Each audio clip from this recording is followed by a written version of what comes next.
ధన్యవాదాలు, వందనాలు.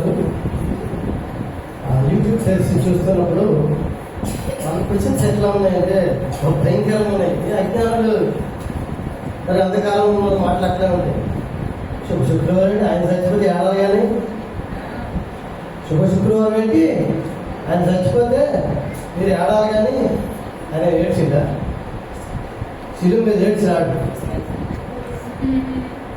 హల్లెలూయా. మనం ఏడవద్దని, మనం సావద్దని, హల్లెలూయా, ఆయన సిలువెక్కింది, మనం ఏడవేంటి? అందుకని నాకు కదిలింది కరుణాలను పాట పాడినప్పుడు ఏమి అమ్మలారా నా కోసమే ఏడవండి, మీకోసం, మీ పిల్లల కోసం ఏడవండి. నేను చచ్చిపోయింది ఏంటారా నాయన, నాలాగా మీరు చచ్చిపోయి లేవాలని ఈ కొరకు మీ పిల్లల కోసం ప్రార్థన చేయండి. హల్లెలూయా. అది కదా చచ్చిపోయిన చేపలు ఏం చేస్తే నది ప్రవాహాన్ని పట్టుకొని పోతాయి, బ్రతుకున్న చేపలు ఏం చేస్తే ప్రవాహానికి ఎదురుతాయి. హల్లెలూయా. అటువంటి అజ్ఞానపు క్వశ్చన్లు వస్తూ ఉంటాయి, అజ్ఞానం నుండి, అజ్ఞాన బోరాల నుండి. హల్లెలూయా. ఈ సమయంలో ఒక్క నిమిషం ప్రయత్నిస్తారు. పడుకు ముందు మాట్లాడి మహామూలం ఇక మాట్లాడే మనుషులు నేను నాలోపు మీరు పోరుగా ఉన్నాను. పరిశుద్ధాత్మ నాలో మీరుండి ఏ మాటలు నాతో మాత్రం వినిపించాలనుకుంటున్నారు అవి వినిపించమని, మమ్మల్ని బలపరచమని యేసు పరిశుద్ధాత్మ ఆమె. హల్లెలూయా. యోహాను సువార్త 19:30.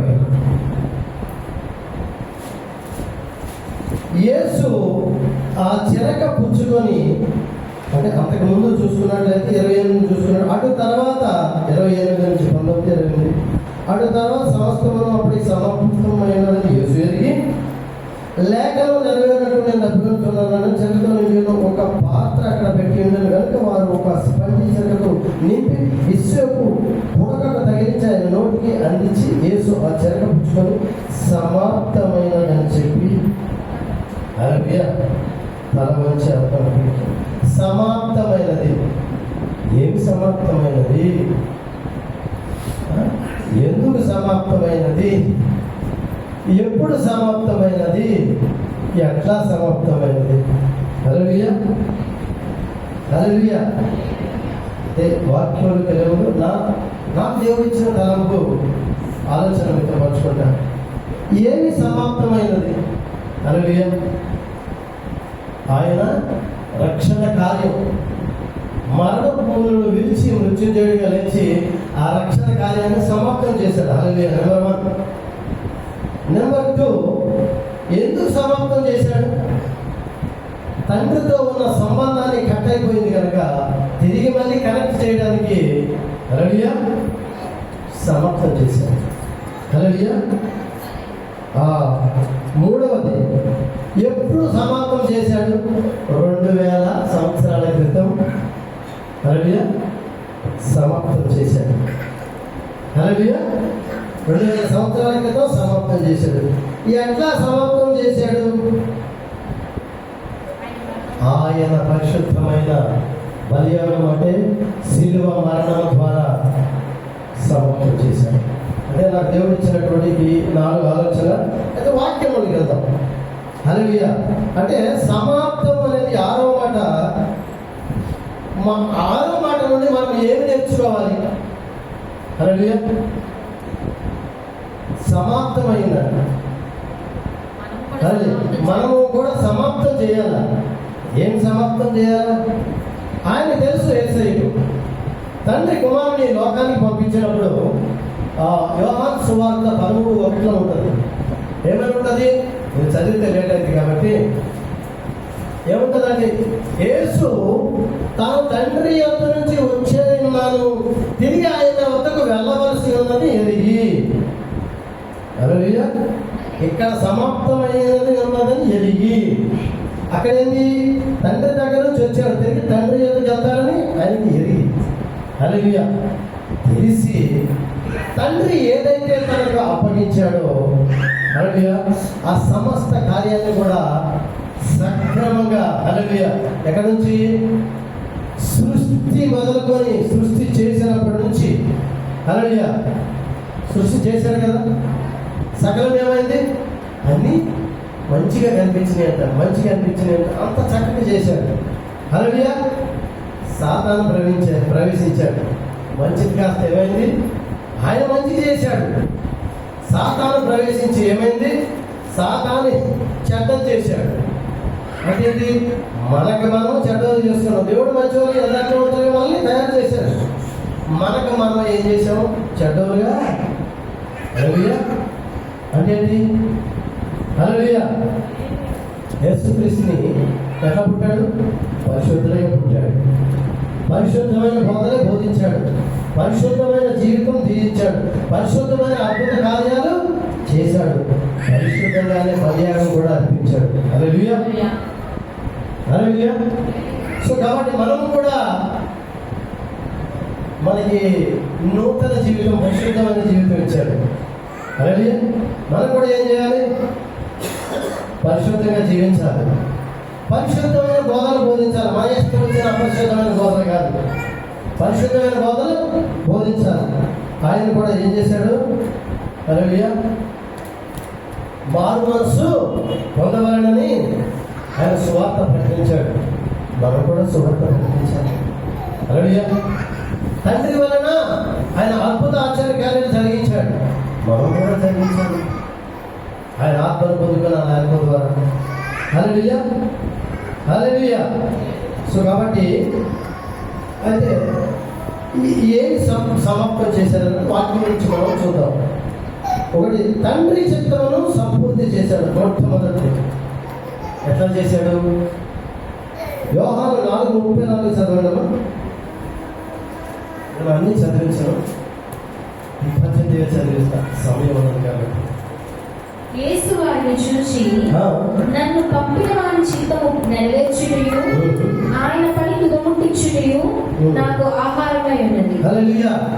శిష్యులు ఆకలిని భోజనం చేద్దామంటే అన్నారు యేసయ్యకి, లేదు నాకు వేరే ఆహారం ఉంది, నాకు వేరే ఆహారం ఉంది. ఏ ఆహారం?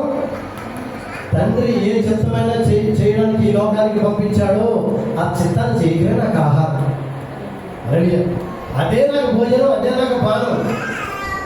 చిత్తాన్ని ప్రకటిస్తే మనం చూడండి, కొన్నిసార్లు మనము సువార్త ప్రకటించినప్పుడు సమయాన్ని మర్చిపోతాం, ఆకలి మర్చిపోతాం, నిద్ర మర్చిపోతాం. తరువాత ఆ ప్రకటించిన తర్వాత అంతా అయిపోయినాక ఆ లోపల కాస్త ఉంటుంది. అంతవరకు ఏమైంది? ఆకలి లేదు, అలాంటి తప్పిగా లేదు, ఇక నిద్ర అనిపించరా, అలసట అనిపించరా, ఏమనిపించరా. ఎందుకు? తండ్రి చిత్తాన్ని నువ్వు నెరవేర్చుకున్నావు కాబట్టి. హల్లెలూయా. అదే నీకు ఆహార పానీయం ఉంది కాబట్టి నీకేమనిపించదు. యేసుక్రీస్తు చెప్తున్నాడు, హల్లెలూయా, తండ్రి చిత్తాన్ని నెరవేర్చడం. ఎందుకు వచ్చాడు ఈ లోకానికి?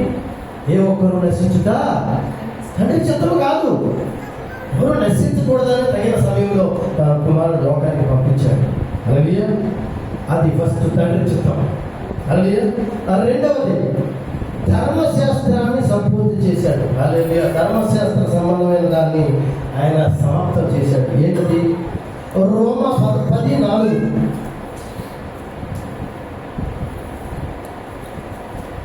రోమా 10:4. విశ్వసించు ప్రతివానికి నీతి కలుగుటకై క్రీస్తు ధర్మశాస్త్రములను సమాప్తి అయ్యున్నాడు. హల్లెలూయా. విశ్వసించు ప్రతివానికి, హల్లెలూయా, నీతి కలుగుటకై క్రీస్తు ధర్మశాస్త్రములకు సమాప్తి అయి ఉన్నాడు. ధర్మశాస్త్రము ఇది పాపము అని తెలియజేస్తుంది తప్ప పాపము నుండి నేను విడుదల చేయలేదు. అంతే కదా? ఇది నీతి, ఇది పాపం అని తెలియపరుస్తుంది తప్ప నేను నీతిలోకి నెట్టడము, నేను పాపంలోకి నెట్టడం చేయలేదు. ఆ పాపం నుండి నిన్ను విడుదల కలిగించలేదు. ధర్మశాస్త్రము చేయాలన్నది ఆయన మానవుడై దాన్ని నెరవేర్చి చూపించాడు. హల్లెలూయా. సో కాబట్టి యేసుక్రీస్తు విశ్వసించే ప్రతి వారికి కూడా ఆ ధర్మశాస్త్ర సంబంధమైన దాని నుంచి విడుదల చేసి కృప కిందకి ఆయన కిందకి తీసుకొస్తాడు. హల్లెలూయా. సో కాబట్టి ధర్మశాస్త్రం చేయలేని యేసయ్య చేసి చూపించాడు. హల్లెలూయా. అది సమాప్తం చేసి చూపించాడు. హల్లెలూయా. మూడవది, విమోచన కార్యాన్ని సంపూర్తి చేశాడు. ఎఫెసీ 1:7. దేవుని కృపా మహదైశ్వర్యమును బట్టి ఉమ్. ఆ ప్రియుని యందు ఉమ్. ఆయన రక్తము వలన ఉమ్. మనకు విమోచనమును అనగా మన అపరాధములకు క్షమాపణ మనకు కలిగి ఉన్నది. హల్లెలూయా. విమోచన కార్యాలు, మన పాపాల నుండి విడుదల కలుగజేసి పరిశుద్ధులుగా చేసి ఆయన విమోచనించాడు. ఆయన విమోచకుడు కదా. హల్లెలూయా. విమోచన కాబట్టి ఆ విమోచన కార్యాన్ని కూడా సంపూర్తి చేసి చూపించాడు. ఇది ధర్మశాస్త్రం చేయలేదు, ఇది ఎవరు ఇవ్వలేదు. కీర్తన 49:9 ఉంటుంది కదా, ఆయన రుణము అట్లు, ఆ త్యాగ రుణం అట్లు ఉండవలసినదే. ఏ సహోదరుడు కూడా ఇది చేయలేడు. ఏ సహోదరుడు వల్ల కూడా ఈ విమోచన రక్షణ భాగ్యం అనేది, ఈ పరిశుద్ధత అనేది, నీతి అనేది కలగదు. హల్లెలూయా. అందరూ పాపులమే. హల్లెలూయా. హల్లెలూయా. సో కాబట్టి ఆయన ఏం చేశాడు? ఆయన రక్తము వలనే మనకు విమోచింపబడి నీతి కలిగినట్లు చేశాడు. హల్లెలూయా. 4వది, పాపపు దోషాలను సంపూర్తి చేశాడు. 1 పేతురు 3:19. 1 పేతురు 3:19. దేవుని దీర్ఘశాంతము ఇంకా కనిపెట్టుచున్నప్పుడు 1 పేతురు 3:19. ఏదైనగా మనం దేవుని యొక్కకు తెచ్చుటకు అనీతిమంతుల కొరకు నీతిమంతుడైన క్రీస్తు శరీర విషయంలో చంపబడి ఆత్మ విషయంలో బ్రతికింపబడి పాపముల విషయంలో ఒక్కసారి శ్రమపడి. హల్లెలూయా. ఒక్కసారే ఫినిష్ చేశాడండి. ఒక్కసారి సమాప్తం పలికాడు. పాత నిబంధన కాలంలో గొర్రెలు మేకలు పోయాలి, రక్తాన్ని చిందించాలి, చెవులు నరమాలి, తిలకరించాలి. ఆయన వచ్చి పాపాలు తొలగించి ఆశీర్వదించాలి. పాత నిబంధన కాలం ఆ ప్రధాన యాజకుడు కూడా చచ్చిపోతూ ఉంటాడు, సస్తానే ఉంటాడు. ఇంకోటి కొత్తోడు ఎన్నిక, సస్తానే ఉంటాడు, ఇంకో ఎన్నిక. ఇట్లా కార్యక్రమం జరుగుతానే ఉంటుంది. Step by step. దీనికి ఒక ఫుల్ స్టాప్ పెట్టడానికి హల్లెలూయా ఆయన ఏం చేశాడు? ఫుల్ స్టాప్ పెట్టడానికి ఆ పాపముల విషయమై ఒక్కసారి మరణించాడు. మన పాపాలన్నీ ఆయన చేసుకుని ఒక్కసారి మరణించాడు. అది ఎందుకు? మనం అందరం ఆయనలో ప్రతికింపబడ్డారు. హల్లెలూయా. హల్లెలూయా. ఎందుకు? నేను వాక్యం చెప్పాను కదా, 1+1. 1+1 ఎందుకు? నీలో నేనుండుటే, నాలో నీవుండుటే నా ఆత్మీయ అనుభవమే. ఎప్పుడు వస్తుంది ఆత్మీయ అనుభవం? ఆయన మనలో ఉంటే, మనం ఆయనలో ఉంటే. 2 1+1 అనిపిస్తుందా? 2 1+1. ఆయన మనలో ఉంటే హల్లెలూయా అన్నీ వస్తాయి. ఆత్మీయ అనుభవం కాదు, ఆత్మ ఫలాలు కాదు, అన్నీ వచ్చేస్తాయి మనకి నిండుగా మెండుగా. హల్లెలూయా. హల్లెలూయా. సో కాబట్టి హల్లెలూయా. సో ఆయన భూత వర్తమాన భవిష్యత్ కాలాల్లో ఆయన ఉండే దేవుడు. ఆయనకి తెలుసు నేను ఎందుకొరకై ఈ లోకాలకు వచ్చానో, దేవుడు తండ్రి అయిన దేవుడు ఎందుకొరకు పంపించాడో, నేనేమి చేసి నేను వెళ్ళాలనేది ఆయనకు తెలుసు. ఎట్లా అంటే 3:16 తెలుసు మనకి. యోహాను, దేవుడు లోకమును ఎంతో ప్రేమించాడు. అది మాట. దేవుడు లోకమును ఎంతో ప్రేమించాడు అనేది మాట. అది కానీ కింద జాతలు ఉన్నాయి. తన అద్వితీయ కుమారుడు పంపించాడు. ఇది చేతలు. మనకు కూడా మాటలు చేతలు ఉండాలి. 50% మాటలు, 50% చేతలు ఉంటేనే 100% పర్ఫెక్ట్. అందుకనే ఆయన పర్ఫెక్ట్ గాడ్, పర్ఫెక్ట్ మ్యాన్, సంపూర్ణ దైవ మానవుడైన. హల్లెలూయా. సో కాబట్టి ఈ యోహాను 3:16 కదా, ఇందుకోసం కదా ఆయన ఈ లోకానికి వచ్చాడు. మనం ఎట్లా ఉండాలంటే కొలసి 3:16 ఉండాలి. క్రీస్తు వాక్యము మీలో సమృద్ధిగా నివసించినట్లు. హల్లెలూయా. వచ్చాడు కదా, మరి వచ్చిన లోపలికి ఆహ్వానించి పెట్టుకోవాలా. హల్లెలూయా. అప్పుడు సమృద్ధి, అన్ని రకాలుగా సమృద్ధి. సమృద్ధి జీవము. నీకు ఈ లోక సంబంధమైంది, పర సంబంధమైంది, ఫుల్ ప్రాస్పారిటీ, ఏ లోటు ఉండదు. యెహోవా నా కాపరి, నాకు ఏమి కలదు. ఆయన ఉంటుండగా నీకేమి లోటు? నోటుకు లోటు లేదు, దేనికి కూడా సూటుకు లోటు లేదు, బూటుకు లోటు లేదు, దేనికి కూడా లోటు లేదు. హల్లెలూయా, హల్లెలూయా. కాబట్టి ఒక్కసారి మత్తయి 11:27 చదవడం ముగించుకున్నాం. మత్తయి 11:27 చదవడం. సమస్తమును నా తండ్రి చేత నాకు అప్పగింపబడి ఉన్నది. చాలా సమస్తమును నా తండ్రి చేత నాకు అప్పగింపబడి ఉన్నది. ఆయన యేసుక్రీస్తు లోకానికి వచ్చి చెప్తున్నాడు, సమస్తం తండ్రి నాకు అప్పగించాడు. అర్థమైందా? ఆ బాధ్యత భారము కుమారుడి పుట్టును ఆయన భుజమైన ఏంటుంటది? రాజ్య భారం ఉంటుంది. ఆ భారం ఉంది కాబట్టి తండ్రి కుమారుడికి అప్పగించాడు కాబట్టి అది మొయ్యాలి. నిజంగా నేను బైబిల్ ఎక్కడ ఆయన ఏడ్చాడని విన్నాను, కానీ నెవ్వడన్న మాట ఒక్క మాటలు నేను వెళ్ళలేదండి. నేను ఎక్కడ దైవదాసుల మాట విన్నాను, బైబిల్లో కూడా నేను చదవాలి. కన్నీరు కార్చాలని ఉంది, నెవ్వాడని ఒక్క చోట కూడా నేను చూడలే. నా మాట ఇప్పుడు కన్నీరు వస్తుంది. అంటే నా కొరకు ఎంత బాధ అనిపించాడు, నా కొరకు ఎంత బాధ అనుభవించాడు, ఎంత శ్రమ అనుభవించాడు. ఇంకెక్కడ నవ్వుతుందండి ఆయనకి. నా సంతోషం కనుక ఆయన బాధ అనుభవించాడు అన్నది ఇంకెక్కడ ఆయనకి సంతోషం. తల్లి సమస్తము ఆయనకు అప్పగించాడు. అంటే ఆయన జీవితంలో కానీ ఏదైతే ఎవరు చూపించలేడు. నా యందు పాపం ఉన్నదని ఎవడైతే చూపించగలడా? చాలా ప్రపంచానికి సవాలు విసిరన్న ఒకే ఒక్క పరిశుద్ధుడైన దేవుడు నా దేవుడు యేసయ్య. నేను అతిశయంగా చెప్పగలను, గర్వం ఈ మాట చెప్పగలను. హల్లెలూయా. ఎవరైనా చెప్పగలరా? ఏ కోసాన్ని కూడా ఏదైతే నేను కూడా అదే అనుకుంటా, ప్రభువా ఆ కృప నాకేనంటే ఎవరి చేత ఏదైతే చూపించుకోవద్దు, నేను చూపించాలి. వాళ్ళ చుట్టూ నా చేతులు ఉండాలి, కానీ నా చుట్టూ వాళ్ళ చేతులు ఉండాలి ప్రభువా, ఉండకూడదు ప్రభు అని చెప్పేసి నేను ప్రార్థన చేస్తూ ఉంటాను. హల్లెలూయా.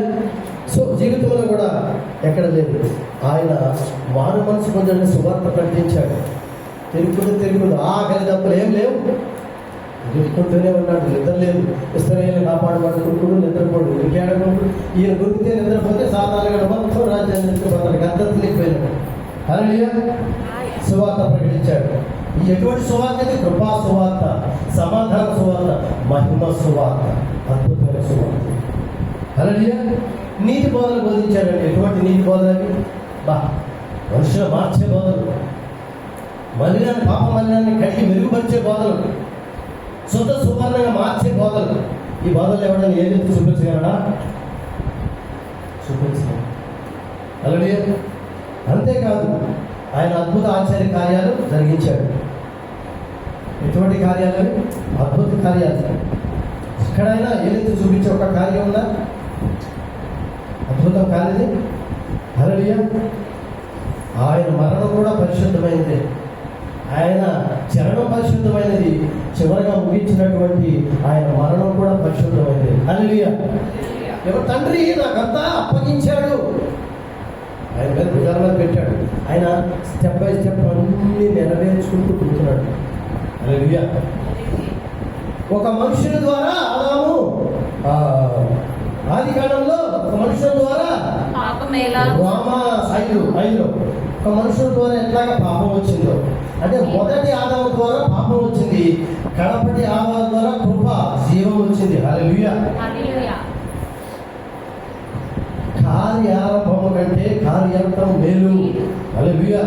చేశాడు, అద్భుతంగా ఉందన్నాడు, కానీ తప్పిపోయాడు.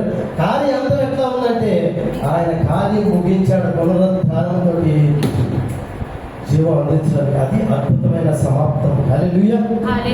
వండర్ఫుల్ అన్నమాట. అందుకని యోహాను 17:4 చదువుతున్నాం, ముగించుకున్నాం. యోహాను 17:4 చివరగా ఆయన పలుకుతాడు ఒక మాట అద్భుతంగా.